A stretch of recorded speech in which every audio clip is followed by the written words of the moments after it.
As part of David Jones's training series on fostering diversity within recruitment and selection, this module is aimed at reducing unconscious bias in interviewing practices.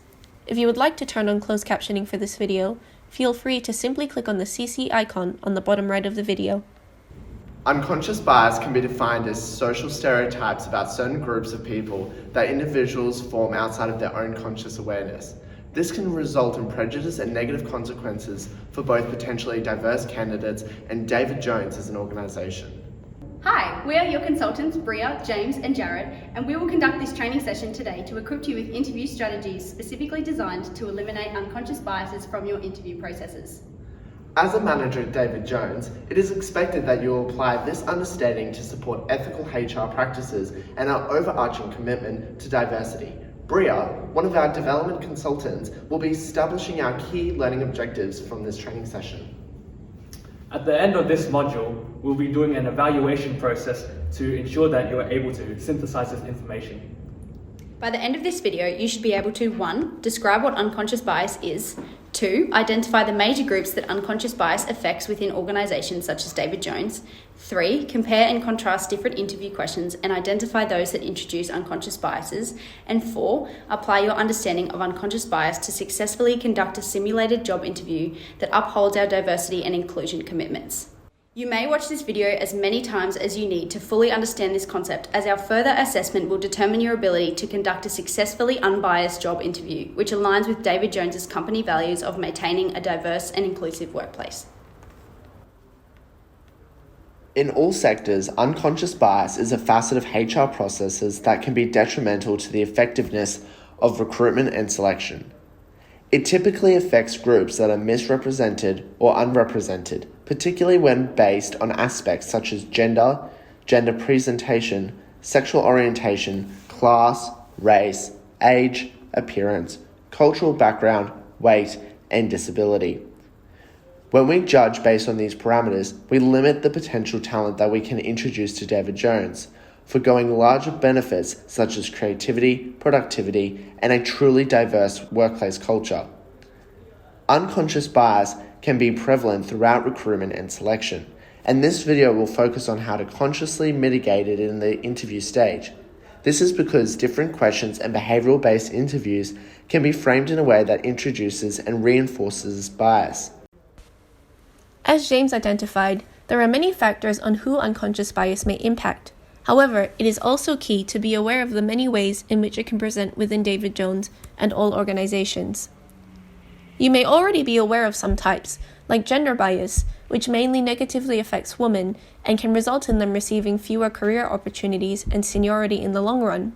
Another is age bias, which can manifest towards people of all age groups in different ways, such as women over 40 who often find it difficult to re-enter the workforce.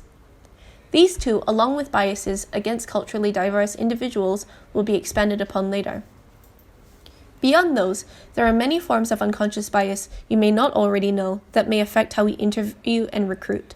Some of these are affinity bias, where we unconsciously favor those most similar to us; attribution bias, where we may incorrectly evaluate a candidate's achievements as a result of luck instead of their positive attributes; attractiveness bias, where we may equate a candidate's level of competence of their physical attractiveness; confirmation bias, where our first impression or conclusions about a candidate may affect how we interpret them on an ongoing basis; name bias, which, similarly to the affinity bias, prefers those with similar names to us, disproportionately affecting people from different backgrounds who may have uncommon names; and last but not least, the halo and horns effects, where we believe all of a candidate's attributes are positive or negative after they demonstrate one exceptional or negative attribute.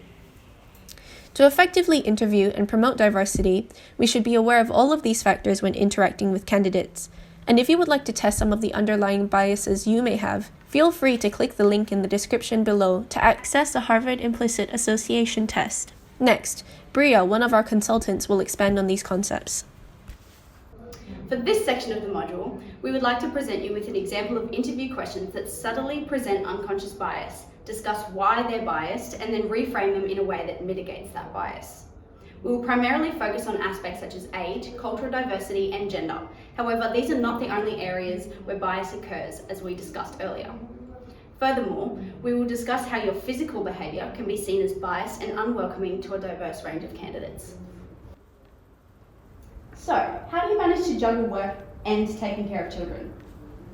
This question, seemingly normal and casual, is discriminatory and illegal. It reflects unconscious bias as it assumes that women fit the stereotype of A, having children, B, being the primary caregiver for their children, and C, having no ability to do two things at once, which may make your candidate feel as though they are incapable. If you're trying to check availability, one way to eliminate bias from this question is by asking, when do you think you'd be available to work and what kind of days work for you? Well, I typically take Thursdays off, but apart from that, the rest of the week I can work. As you can see, this focuses more on a factor that directly impacts their work instead of focusing on a gender stereotype. A question like this could be asked to candidates of all genders, which can further help to standardise the interviewing process. Are you sure you have enough experience for this job considering you are so young? Questions like this convey the assumption that young people lack the enthusiasm and drive to learn new skills and take on new challenges, which is very rarely the case.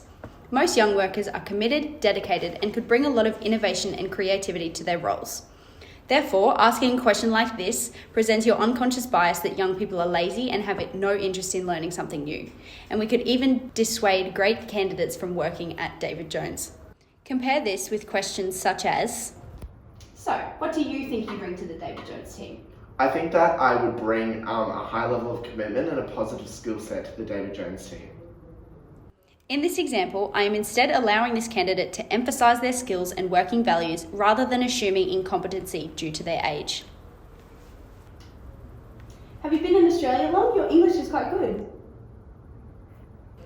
This example shows potential unconscious bias against those from diverse cultural backgrounds and negatively stereotypes this candidate as one predisposed to poor communication skills.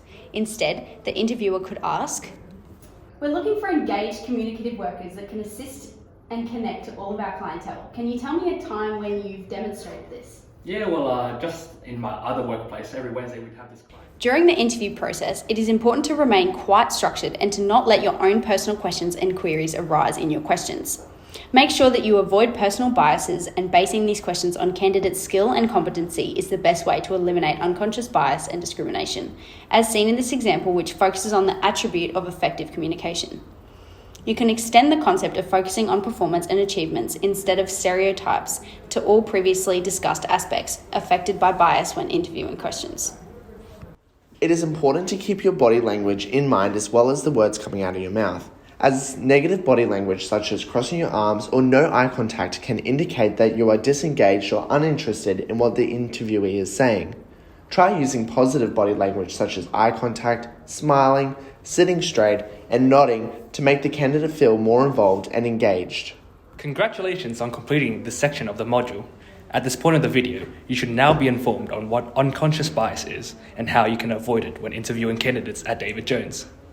Before proceeding to the next module, please click the link below in the description to gain access to a quiz where you will answer some reflective questions about this module. In 1 week, we will be approaching you to schedule a follow-up mock interview to ensure that the information has been properly submitted. During this mock interview, a development consultant from our team will assess you based on learning objectives established at the beginning of this video, including your overall conduct, how you interact with candidates from different backgrounds, how you deliver interview questions, and if any unconscious bias is evident. These can take place either in person or online. Shortly afterwards, the consultant will contact you with your results, and if deemed necessary, they will reschedule another practical interview with you, which you must pass before you can progress to the next module. Following that, after each module, you will continue to have both quizzes and practical assessments. These will allow you to further reflect and demonstrate your knowledge for each new topic. In conclusion, this module will allow you to develop mastery in interviewing without bias through evaluation and support, contributing to a more diverse Australia. We strongly encourage you to practice these skills with others and to let us or your team know if you have any suggestions or ideas for how you could further mitigate unconscious bias. Together, we can foster a truly diverse and inclusive David Jones. If you would like a written transcript to annotate, one can be downloaded from the link in the description box below, along with an MP3 file for an audio listening option.